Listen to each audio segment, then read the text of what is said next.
I want to tell you about a patient of mine. Her name is Patricia. Patricia is 67 years old, and she came to see me about 9 months ago, following up after a visit with her nephrologist, a kidney specialist, who had told her at her last appointment that her kidney function was in the early stages of decline. Her eGFR was 61, down from 68 2 years earlier. And her nephrologist had told her to control her blood pressure better, to reduce her sodium, and to come back in 6 months.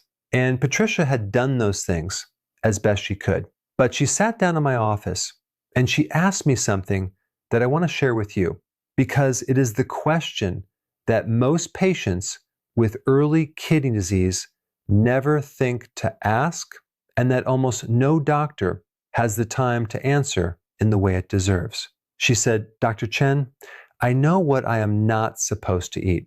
They have given me lists, things to limit, things to avoid, things to watch, but nobody has told me what I should be eating more of. What actually helps the kidneys, not just what hurts them? Is there food that genuinely protects what I still have?" And I put my pen down and I sat back and I said, "Patricia, that is exactly the right question. And yes, there is.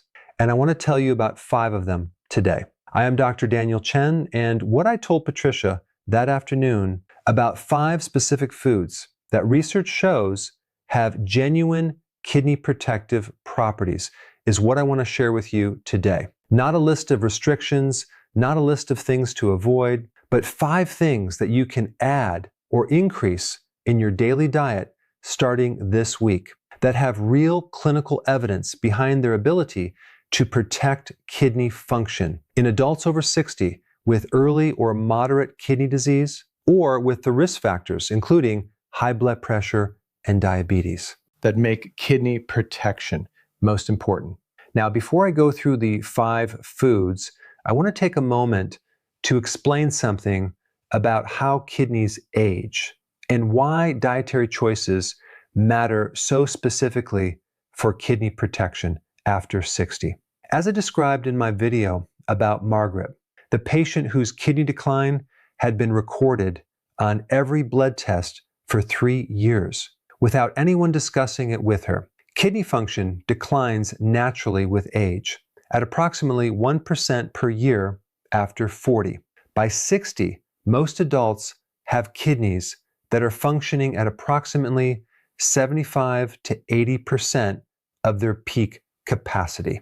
And this reduction is not always apparent from symptoms because the kidneys have enormous functional reserve and compensate for early losses without producing any noticeable change in how a person feels. But inside those kidneys, the microscopic filtering units called glomeruli are being affected by 3 ongoing processes that accelerate their loss beyond the natural rate of aging. The first is oxidative stress, reactive oxygen species that are produced at higher levels in the aging body, damage the delicate blood vessels inside the glomeruli, reducing their filtering efficiency over time. The second is inflammation, chronic low-grade systemic inflammation, which, as I have discussed in my video on muscle loss and inflammaging, is a characteristic feature of the aging body, and which in the kidneys drives the scarring and progressive loss of functional glomerular units. The third is the specific damage of high blood pressure and diabetes, acting on the glomerular blood vessels, narrowing them, scarring them, and accelerating the pace of functional loss far beyond what aging alone would produce. Now, the 5 foods that I want to tell you about address these 3 mechanisms: oxidative stress, inflammation, and vascular damage in specific and evidence-based ways that make them genuinely protective for the kidneys of adults over 60 in a way that goes beyond general healthy eating advice. The first food is blueberries. Now, I know that blueberries appear on almost every superfood list that has ever been published. And I understand the eye rolling that can accompany their mention. But in the specific context of kidney protection in older adults, the evidence for blueberries is not vague or general. It is specific and mechanistic, and I want to explain why.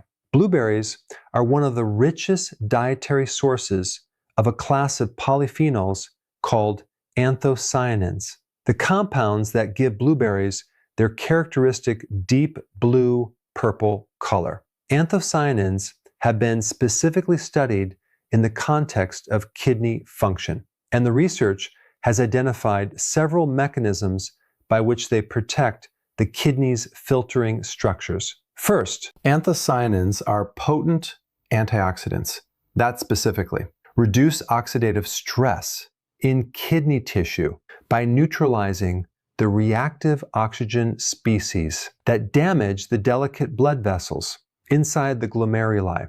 A study published in the Journal of Agricultural and Food Chemistry found that anthocyanins from blueberries significantly reduced oxidative stress markers in kidney tissue in a dose-dependent manner, meaning the more consumed, the greater the protective effect. Second, anthocyanins specifically inhibit a process called renal fibrosis, the scarring and stiffening of kidney tissue that is one of the primary mechanisms of functional loss in chronic kidney disease. Research published in the American Journal of Physiology found that anthocyanins blocked specific molecular pathways that drive renal fibrosis in kidney tissue, reducing the accumulation of scar tissue that progressively destroys glomerular function. Third, anthocyanins reduce the inflammation inside kidney tissue, including reducing the expression of inflammatory cytokines that promote the immune-mediated damage to glomerular structures that characterizes the inflammation component of chronic kidney disease. Patricia ate a small handful of fresh or frozen blueberries every morning with her breakfast, starting the week after that appointment, because fresh blueberries are not always available or affordable year-round.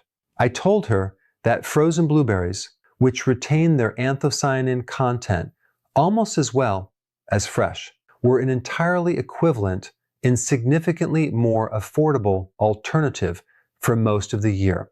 The second food is red bell peppers, and this one surprises almost every patient when I mention it, because red bell peppers are not a food that most people associate with kidney health. And yet, in the specific context of the kidney protective diet for adults with early kidney disease, red bell peppers are exceptional for two specific reasons that are directly relevant to the kidneys after 60. The first reason is their very low potassium content, as I discussed in detail in my video about the fruits that can challenge kidney function in adults with declining eGFR. Potassium management is one of the central dietary concerns in kidney disease because declining kidneys are less able to excrete excess potassium, and elevated potassium threatens heart rhythm.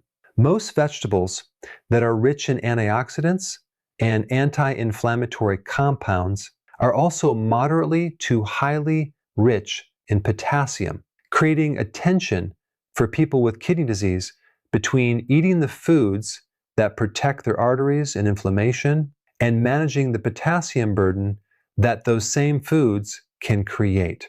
Red bell peppers are an unusual exception to this pattern. They are very low in potassium, with approximately 88 milligrams per half cup, compared to 250 to 450 milligrams in equivalent servings of spinach, tomato, or broccoli, and very low in phosphate, another mineral that must be carefully managed in kidney disease, because declining kidneys cannot adequately excrete excess phosphate, leading to elevated blood phosphate that draws calcium from bones and deposits it in blood vessels. And yet, Despite their very low potassium and phosphate content, red bell peppers are extraordinarily rich in vitamin C. With half a cup of raw red bell pepper containing approximately 70 milligrams of vitamin C, more than 3/4 of the daily recommended intake in a food, with a fraction of the potassium of most vitamin C rich foods. And as I have described in multiple previous videos, vitamin C as a potent antioxidant that protects nitric oxide and reduces oxidative stress in blood vessel walls, including the blood vessel walls of the glomeruli, is directly relevant to kidney protection.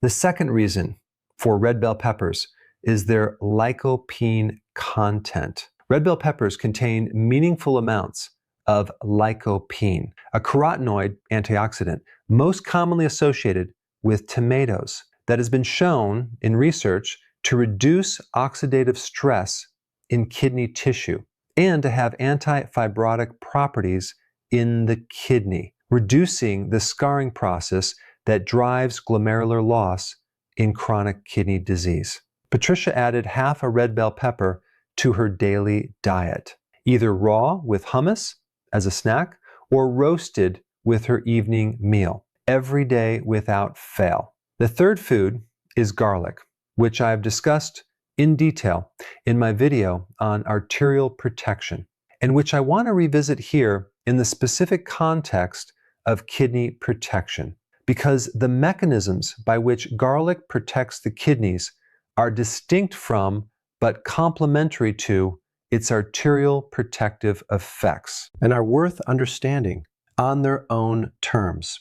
Garlic, through its active compound allicin and the related sulfur compounds that develop when garlic is crushed and allowed to rest before cooking, has been specifically shown in research to have protective effects in kidney tissue through 3 mechanisms that are directly relevant to the disease processes driving Patricia's kidney decline. First, allicin-derived compounds are potent inhibitors of oxidative stress in kidney tissue, including specifically protecting the glomerular endothelium from the reactive oxygen species that damage its filtering function. Second, garlic compounds have been shown to reduce the activity of the renin-angiotensin system inside the kidney, the same hormonal system that ACE inhibitor medications block, to reduce blood pressure and protect kidney function. Garlic's natural inhibition of this system provides a modest but genuine blood pressure lowering and glomerular pressure reducing effect. That is additive to, but separate from, any medication the person may be taking. Third, garlic has been shown to reduce the inflammatory signaling inside kidney tissue, including reducing the expression of molecules that promote the immune-mediated damage to glomerular structures that contributes to kidney scarring. I told Patricia what I have told every patient who wants to include garlic for its medicinal properties. Rather than simply as a flavor, crush or finely chop the garlic, allow it to rest for 10 to 15 minutes before eating or cooking with it. That resting period is when allicin forms fully and stabilizes into the more heat-resistant compounds that retain activity after cooking. 1 to 2 cloves every day, either raw, added to dressings or hummus, or added to food at the end of cooking after the heat has been reduced. The fourth food is olive oil, specifically extra virgin olive oil, which I have discussed in detail in my video on cooking oils and in my video on the 82-year-old with exceptional cardiovascular health, and which I include here as a kidney protective food, because the research on olive oil and kidney function is specifically compelling and specifically relevant to the disease processes driving kidney decline in adults over 60. Extra virgin olive oil, through its primary polyphenols, hydroxytyrosol and oleocanthal has been shown in research to reduce oxidative stress in kidney tissue, including specifically reducing the lipid peroxidation, the oxidative damage to fats in kidney cell membranes that impairs their function and contributes to their loss over time. Oleocanthal, the compound in extra virgin olive oil that I described as having anti-inflammatory properties similar in mechanism to ibuprofen at the concentrations found in a good extra virgin olive oil, has been shown to reduce the inflammatory signaling inside kidney tissue, including reducing the fibrotic pathways that drive kidney scarring. And the Mediterranean dietary pattern, of which extra virgin olive oil is the central fat, has been specifically associated in large prospective studies, including the PREDIMED study, with slower progression of kidney function decline in patients with existing cardiovascular risk and early kidney disease. Patricia had already largely switched to olive oil for cooking following my recommendation at a previous appointment, but I reinforced the importance of using it generously and of choosing extra virgin rather than refined olive oil, because it is the polyphenol content of extra virgin olive oil that is largely responsible for its kidney protective effects.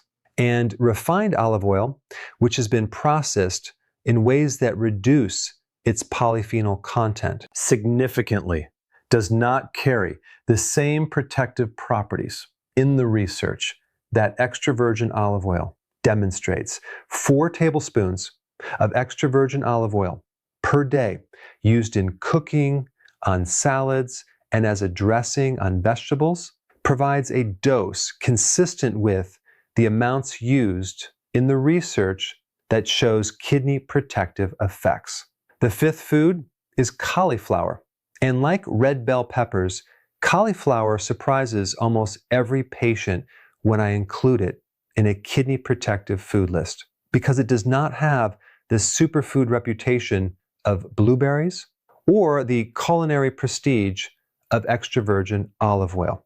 It is, to most people, simply a vegetable that is steamed or roasted as a side dish without particular thought about what it might be doing for the kidneys.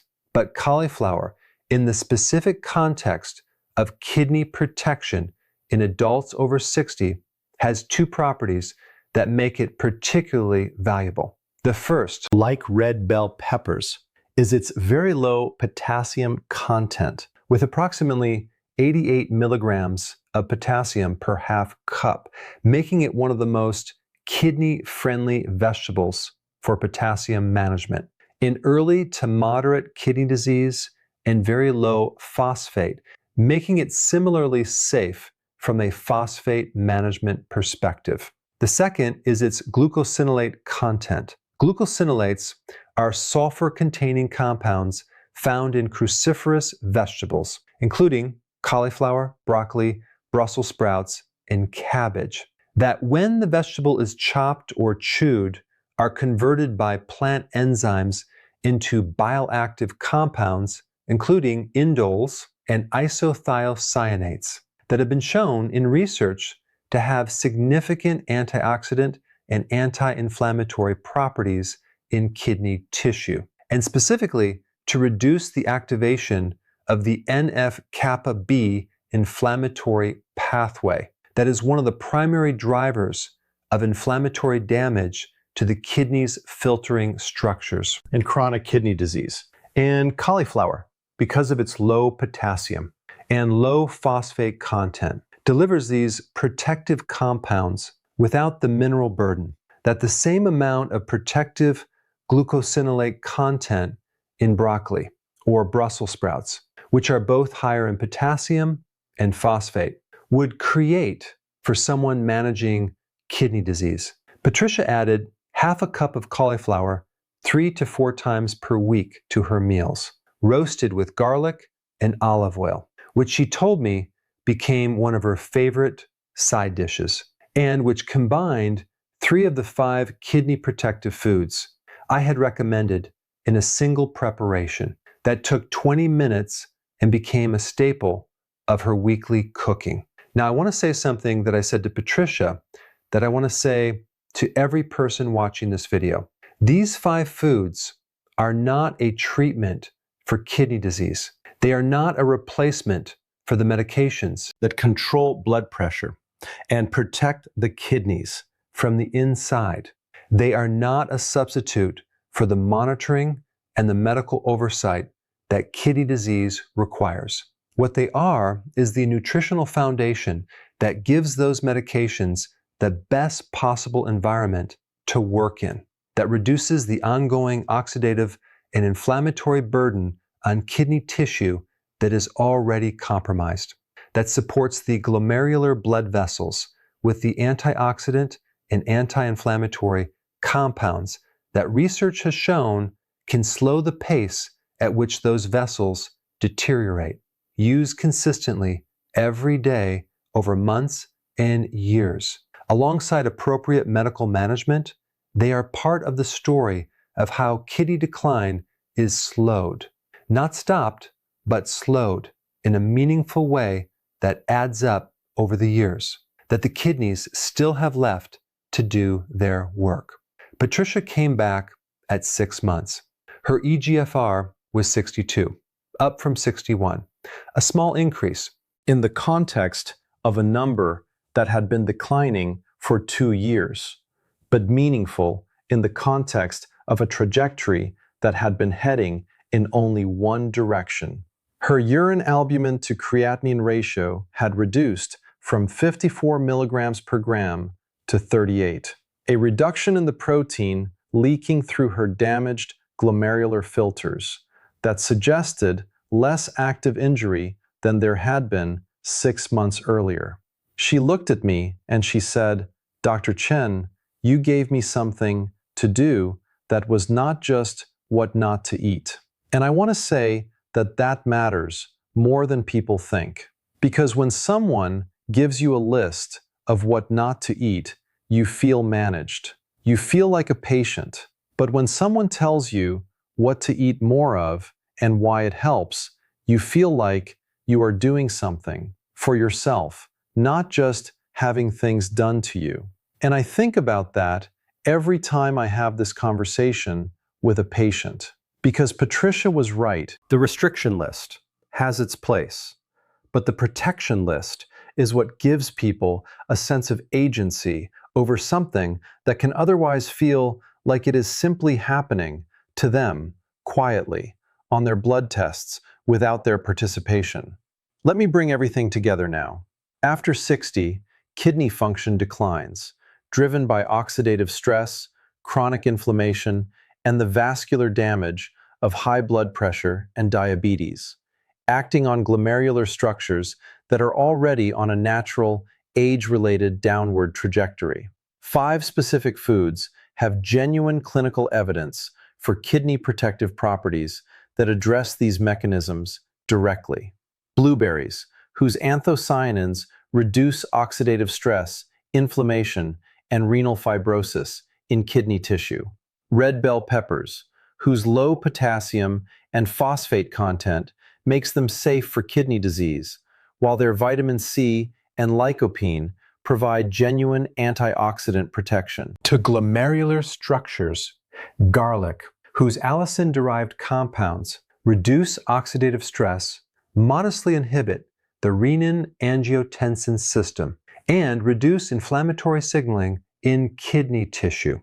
Extra virgin olive oil, whose polyphenols, including hydroxytyrosol and oleocanthal, reduce oxidative and inflammatory damage to kidney cells and have been associated with slower kidney function decline in large prospective dietary studies.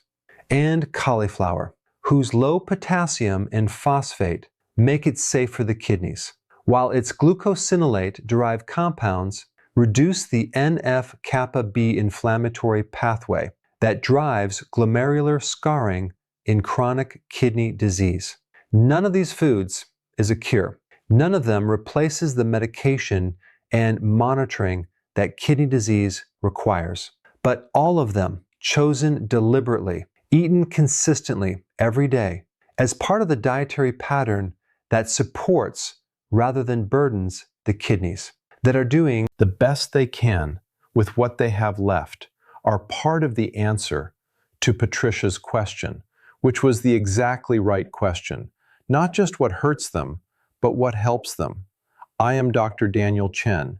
If this video gave you a protection list where you previously only had a restriction list, please share it with someone over 60 with kidney disease or with the risk factors that make kidney protection most important: high blood pressure, diabetes, or a declining eGFR that nobody has fully explained to them. Subscribe to this channel for weekly videos made with genuine care for older adults who deserve real information about their own health. And leave me a comment below. Tell me which of these 5 foods you are already eating and which one you are going to add starting this week. I read every single comment, and I genuinely look forward to hearing from you. Take care of your kidneys. They are doing everything they possibly can, every single minute of every single day. They deserve the best protection you can give them, starting with what you put on your plate.